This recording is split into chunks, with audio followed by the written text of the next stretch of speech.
Doctor Shivaji Kalge.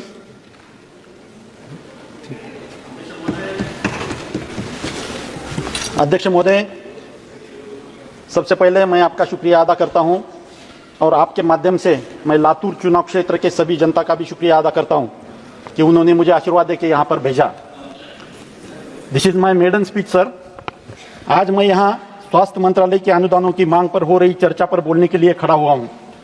वित्त मंत्री जी द्वारा प्रस्तुत बजट में इस बात की उम्मीद थी कि इस बार बजट में हेल्थ पर फोकस सबसे ज्यादा रहेगा, लेकिन अफसोस की बात है कि जिन 9 प्राथमिकताओं की घोषणा की गई उसमें बड़े दुख के साथ कहना पड़ता है कि स्वास्थ्य को जगह नहीं दी गई। अध्यक्ष महोदय, सरकार ने सेहत और स्वास्थ्य सेवाओं को जितनी जरूरत थी उससे 73% कम बजट एलोकेट किया है। अध्यक्ष महोदय, बजट से आयुष्मान भारत योजना में बड़ी राहत की उम्मीद की जा रही थी, लेकिन ऐसी कोई बड़ी घोषणा इस बजट में नहीं की गई है। अध्यक्ष महोदय, मैं आपके माध्यम से बताना चाहता हूं कि 2017 की नेशनल हेल्थ पॉलिसी में जीडीपी का 2.5% खर्च का टारगेट था। इसमें केंद्र और राज्य सरकार दोनों का खर्चा शामिल था, लेकिन 2024 में सिर्फ 1.9% जीडीपी से हेल्थ के ऊपर खर्चा किया गया है, जो कि अन्य देशों की तुलना में बहुत कम है। अध्यक्ष महोदय, भूटान, नेपाल जैसे गरीब देश भी भारत से ज्यादा हेल्थ पर खर्चा कर रहे हैं। अध्यक्ष महोदय, हेल्थ का बजट 3.3 लाख रुपीस होना चाहिए था, जिसमें सिर्फ 91,000 करोड़ दिए गए हैं। यह सिर्फ 27% है। भारत में सेहत पर होने वाले कुल खर्चे में 53% लोग अपनी जेब से खर्चा करते हैं। बजट में फंड की कमी की वजह से इसका हेल्थ इंफ्रास्ट्रक्चर पर काफी असर पड़ता है। मैं कुछ आंकड़े आपके सामने रखना चाहता हूं। देश में प्राइवेट हॉस्पिटल 44,000 और सरकारी हॉस्पिटल 26,000 है। प्रति 1000 लोग बेड की संख्या 1.3 है, जबकि दुनिया भर में 2.6 है और WHO के मान्यता के अनुसार वो 3.5 होना चाहिए। इसके लिए कोई प्रावधान इस बजट में नहीं किया गया है। भारत की हेल्थ इंडस्ट्री लगभग 31 लाख करोड़ की है, जबकि सरकार 91,000 करोड़ सिर्फ खर्चा करती है। बाकी बोझ स्टेट सरकारें और जनता उठा रही है।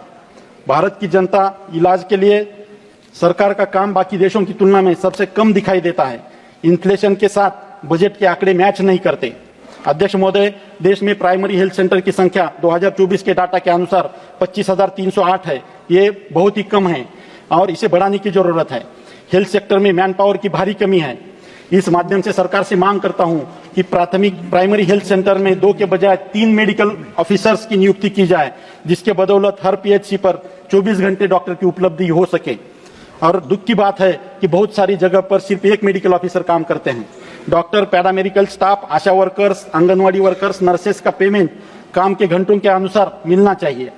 अध्यक्ष महोदय, स्पेशलिस्ट डॉक्टर की भारी कमी अपने देश में सब तरफ दिखाई देती है।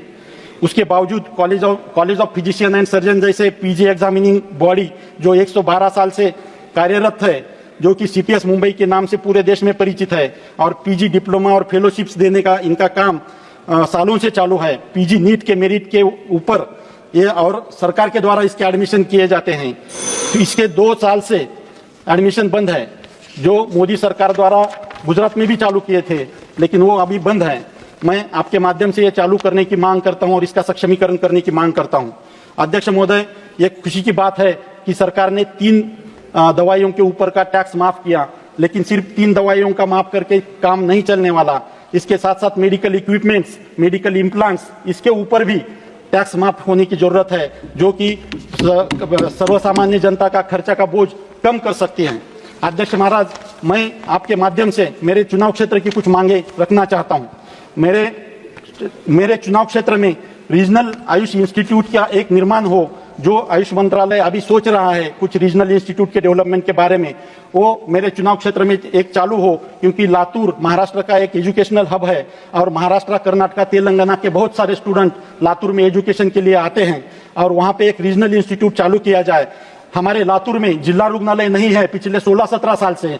सर, आपके माध्यम से मैं एक तुरंत नए 500 बेडेड डिस्ट्रिक्ट हॉस्पिटल की, फुल्ली इक्विप्ड डिस्ट्रिक्ट हॉस्पिटल की मांग करता हूं और आपके द्वारा ये मांग पूरी होने की उम्मीद भी करता हूं। थैंक यू सर, मुझे बोलने का अवसर दिया। बहुत बहुत धन्यवाद।